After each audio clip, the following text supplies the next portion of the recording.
YouTube, this is Valkyrie D Queen here with a review of Eden Zero, Chapter 107, A Planet Where Stars Fall Like Rain. Interesting title page. We start out with a cover page, which is Hermit in a sailor's outfit on a ship with some stuffed animals and, of course, some windmills and a lighthouse around. Then, of course, you get to the chapter. It starts very mellow. Your Eden Zero has landed on the fire planet Red Cave. It has beautiful oceans and natural beaches and nature all around the Eden Zero and on this planet Red Cave. Everyone's in beachwear, of course. They're going to go enjoy the beach. You have Rebecca and Shiki running off towards the beach and having fun. You have Wheeze having a few perverted moments. His first perverted moment was when Wheeze says, "Oh, at the beach, that's not about having fun. It's about rubbing suntan lotion on a beautiful woman." And he tries to do that with Witch. And she's like, "Oh, well, you don't really need to because I can regulate my skin tone like all four shining stars anytime I please." And then Sister Ivy making a comment like, "What era are you from?"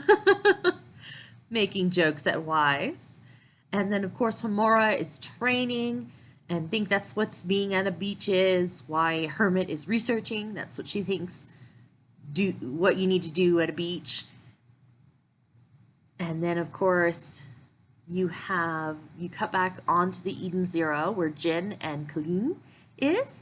And Colleen wants to go join them. And she's not expression, but her clip on their head is more expression. And it's like, joyful, I want to do this. And Jin shots it down. It's like, I don't want you to associate with these people. And then she's all saddened. And he's like, all right, you can go. Just stay your distance. Which understands the dynamic. Jim doesn't really want to be part of this crew. He doesn't really trust them. He is a mercenary, so he doesn't really probably trust anyone. He just wants his sister healed so he can move on. So him and his sister can move on somewhere else. And then, of course, you have just people having fun at the beach. Sister Ivy surfing on Moscow. People playing within the water. And everything, and then all of a sudden, suddenly lights start raining down. And Witch explains it's light ether infused with water. So this is where this light rain, where the title comes from. And it is a very beautiful shot. You see the back shot of everyone on the beach with all this light rain raining down. And it's a beautiful shot and a beautiful panel. And then Rebecca has an idea. She gets out her B-cube and she hands it to Shiki and says, why don't you float up? Why don't you go up, basically, and film it from a different angle and we can have this beautiful shot on my B-cube. And he's like, yeah, great idea. So he takes Rebecca and the B-cube all the way up to see this beautiful shot. And you just see endless ocean with this light raining down, and it is a beautiful panel. Then all of us... And during that scene, you have the second perverted moment from Wheeze. He's behind Homura, and he says, yeah, it is a beautiful view. And Homura notices and kicks him. And Sister Ivy makes fun of him. He's like, way to go, Prince Charming. And those are little funny moments, even though I don't like sometimes the perverted moments. It's just a little high. This chapter's more like lighthearted, more taking a break from the serious stuff that just happened from the Demon King, and enjoying this planet, and then setting up other mysteries, or the next arc, or the next big thing that's going to happen. And then, of course, you have a ship suddenly falling from the sky. Suddenly falling into the sky, going down, and went into the depths of the ocean. One of the four shining stars says, hey, go investigate it. Wheeze cracks back, we can't breathe underwater.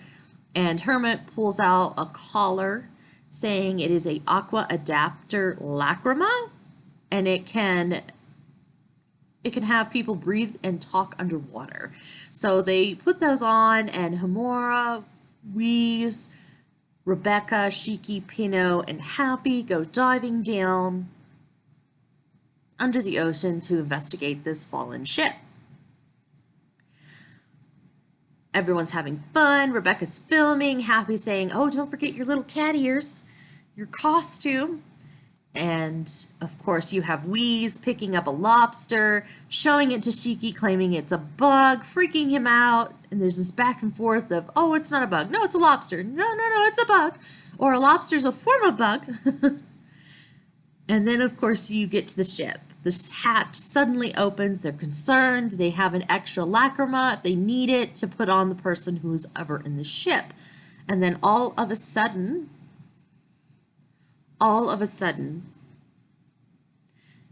they open the hatch and there is skin. There's only but skeleton. Nothing but skeleton. The person's dead, and it seems like they've been dead for a while. They're concerned. They said, "How did the ship crash in the first place? How has it been piloting?" They have so many question marks on that, and suddenly they see this vast underwater city. And in the underwater city, on the biggest temple, there's like depictions of Mother.